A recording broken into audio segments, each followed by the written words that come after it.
Today's episode is brought to you by Wondrium. Agares, or Agares, also known as Agares or Adrius, adopts what is perhaps a rather bizarre and certainly unique form when it comes to the likes of demons.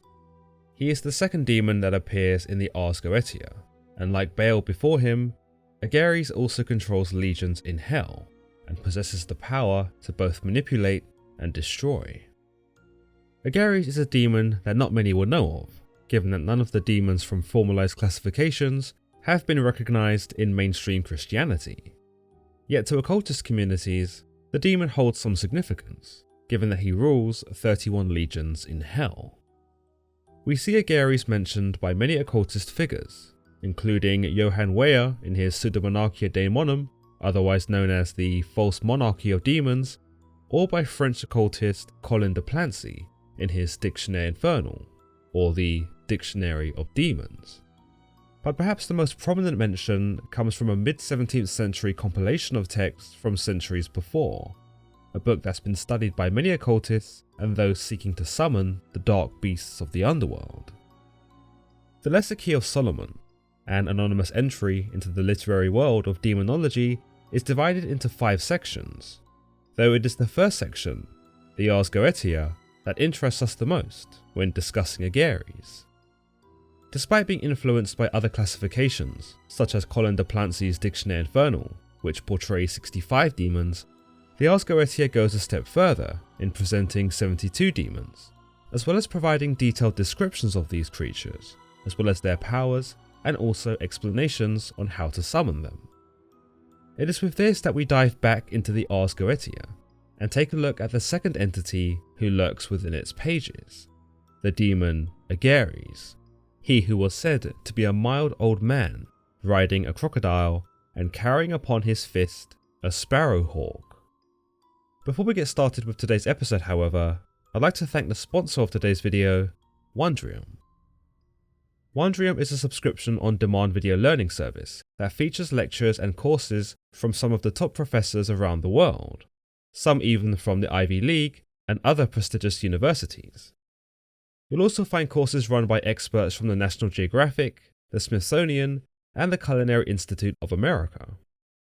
By signing up to Wondrium, you can gain access to a library of over 11,000 videos and lectures about, well, pretty much anything, from science, maths, history, literature, or even the more creative arts, like photography. One course that's caught my eye this year is Understanding Japan, a Cultural History. Fans of my Japanese History Explained videos may find some great insights from this production by the Smithsonian, where you embark on a journey through the rich and exciting history of Japanese culture. From the emergence and lifestyle of the samurai to the ancient Buddhist teachings, this course is sure to open your eyes to a whole new world of Japanese history and guide you through some fascinating episodes, including the Bloody Sengoku era, Japan's role in the World War II conflict, and the intrigue of the country's contemporary era. There's such a huge selection to choose from Wondrium, and so I'm sure you won't find any difficulty finding something that tickles your fancy. You can access Wondrium via your PC, tablet, or even your phone, and you can learn university-grade content at your own pace. Right now, Wondrium are offering a free trial, so if you love learning as much as I do, be sure to head over to wondrium.com/theLegendsOfHistory to gain access to a lecture library of over 11,000 videos, or hit the link in the description below. And now back to Agares. The Ars Goetia tells us specifically of the demon Agares that the second spirit is a duke called Agrius, or Agares.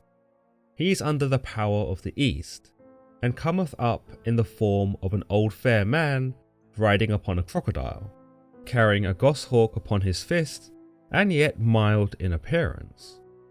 He maketh them to run that stand still, and bringeth back runaways. He teaches all languages or tongues presently. He hath power also to destroy dignities both spiritual and temporal, and causeth earthquakes. He was of the order of the virtues. He hath under his government 31 legions of spirits, and this is his seal or character, which thou shalt wear as a lamen before thee.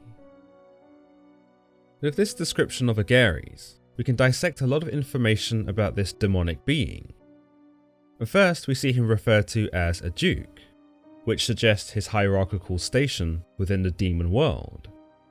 Despite being the second demon in the Ars Goetia, he is not of the demonic monarchy, but instead, as a duke, sits just below them. Baal, the first demon who is described as a king, would then likely have some dominion over Agares, or at the very least, was considered more senior. A duke in the Middle Ages, for example, ruled over a province or a particular territory, but ultimately was still answerable to the king. Whilst he could be pretty pally with the king and be viewed as the king's peer, he did not share in the responsibilities nor honours of the king. Indeed, there was a chasm between the king's power and the duke's power, but the duke still enjoyed some manner of political strength over the counts, earls and barons. Whilst not specified, the demonic hierarchy would have likely been similar, with Agares demonstrating his powers over the legions beneath him. We are then told that Agares is under the power of the East, and that he appears in the form of an old fair man, one who rides upon a crocodile and carries a goshawk upon his fist. Here he is also described as being mild in appearance. We normally expect demons to take on hideous, beastly forms, so it's interesting that Agares takes the form of a human, arguably the most monstrous beast of all. It can be suggested that the reason behind Agares taking the form of an old man, one who is mild in appearance, is to lull his victims into a false sense of security. Rarely would one feel threatened by an old man, and so by taking this form, it might be said that Agares is able to infiltrate the unsuspecting, and in extreme cases, even elicit sympathy or compassion, given the appearance of his age. But this idea can be shot down when you take into consideration the pets that Agares has with him. He rides on the crocodile, of all things, and on his fist sits a goshawk. You probably wouldn't find an old man particularly intimidating, but when that old man rides around on a crocodile, well, that's a different story. The idea that Agares could infiltrate the unsuspecting with his frail old man look is possible, but when you throw in the crocodile, it's certainly unlikely that even he would hope to lure people to his cause. Some suggest that the crocodile in question is never actually in sight, and that it stays beneath the rivers, whilst another idea is that Agares, as the old man, pretends to drown in said river, and when someone goes to help, the crocodile devours them. In this, Agares uses his two forms to lure the unsuspecting, and then capitalizes on their compassion and murders them. Alternatively, another idea is that Agares intends to use his old man form to blend in with humanity, but that because of how wicked he is easily detected. His wickedness is thus illustrated as a crocodile, something that he cannot be without. The goshawk is a little bit more ambiguous, and its function is a little harder to suss out. One idea is that the author's use of a goshawk is a product of its time, for during the Middle Ages, only nobility were allowed to use them when hunting. As Agares was of the demonic nobility, as a duke, the goshawk may have been used in his design so as to depict the parallels between the social hierarchy and the demonic one. The description in the Ars Goetia continues that Agares makes those who stand still run, and that he brings back runaways. More interpretation is required in order to bring some meaning into these words, but it might be said that Agares targets those afflicted by sloth, the seventh deadly sin. If those who are standing still are made to run by Agares, it could be said that he inspires the lethargic and the lazy to do his bidding, and that his victims are made up of those who are unambitious or slow of mind. Much as the devil makes work for idle thumbs, Agares appears to make work for the idle in general. Secondarily, him bringing back runaways could be detailing his liking for those who leave the church, or who abandon the ways of their God. Runaways in this context could be in reference to those who have quite literally run away from their beliefs, and if Agares is seen to bring them back, it could be seen as him bringing them back from their newfound godlessness and repurposing them for his own agenda.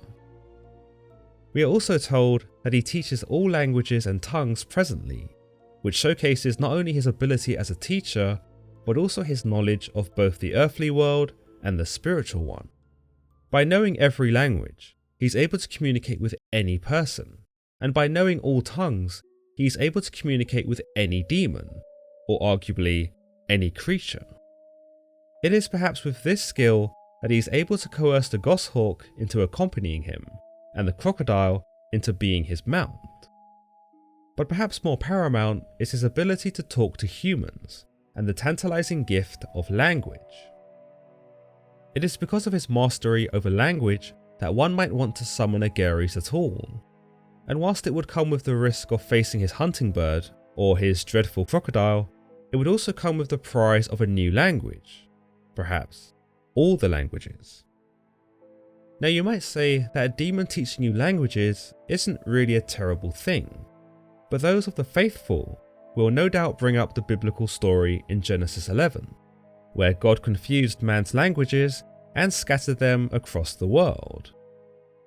He does this so as to prevent mankind from building the Tower of Babel to reach the heavens, which is generally considered as a metaphor for God preventing mankind from ever reaching his level. The consensus here is that man is not meant to reach the heavens unless God has decided, and man is not meant to be like God, but instead is meant to live in reverence of him. God sought to ensure this by scrambling man's language and causing the communications divide that would see the men and women abandon the tower and go their own ways. Now, if Agares was about promising total mastery over language, then this would be in direct defiance of God's intentions, for man would then have no limits to their communication, and could very well find a common purpose to unite against God. In terms of biblical context, if Agares had shown himself to the original workers of the Tower of Babel, he could have given them their language back, and the work on the tower would have likely continued. The description continues that Agares has the power to destroy the dignities, both the spiritual and the temporal, and that he has the ability to cause earthquakes. These are perhaps the scariest abilities he possesses, and certainly the most damaging. Besides the obvious earthquakes, his power to destroy the dignities is quite profound. If dignities are taken to mean people of high rank or position, it would imply that Agares can destroy those who fit these roles. In the temporal sense, that would equate to the leaders of the world, the Pope, the priests, and the clergymen, people who many look to for guidance and wisdom.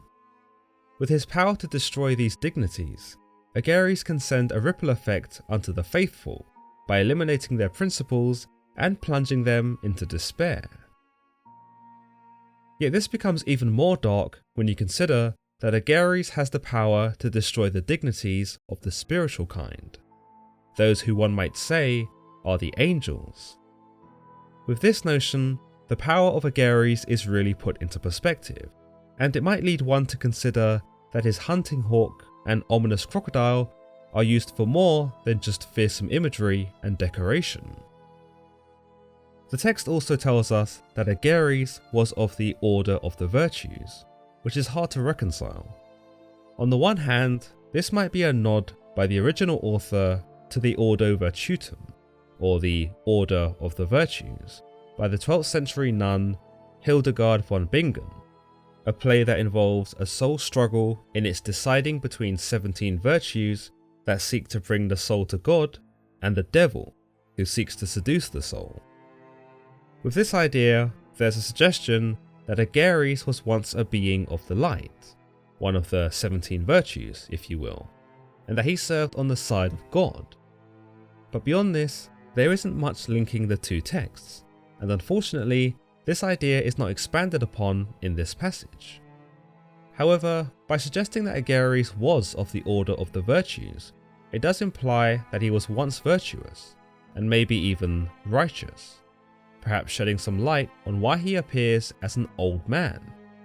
Perhaps in this, he was once young and good, but over the years, he transgressed and aged into the being that now served beneath Baal. With this, we are told that he has under his command 31 legions of spirits, and that if one was to summon him, they would have to wear his seal or character upon themselves as a lamen. A lamen is believed to be a sort of magical pendant or breastplate that is worn around the neck and or upper body with the intention of covering one's heart. Whilst its function does vary, occultists were believed to have used such an item to focus magical energy. In this instance, it would be used to focus said energy into summoning Agares. Infamous occultist of the early 20th century, Aleister Crowley, spoke of the lamen as being a coat of arms that enabled powers of those who wore it. With that being said, it could be argued, based on the words from the Goetia, that the lamen was a requirement when it came to summoning spirits, let alone conversing with them, for to do so without a magically infused item would not be possible. Johann Weyer in his Pseudomonarchia Daemonum and Colin de Plancy in his Dictionnaire Infernal both appear to be unanimous in their account of Agares. But whilst Weyer's account seems to line up almost exactly with the account in the Ars Goetia, de Plancy offers a few more insights in his own classification.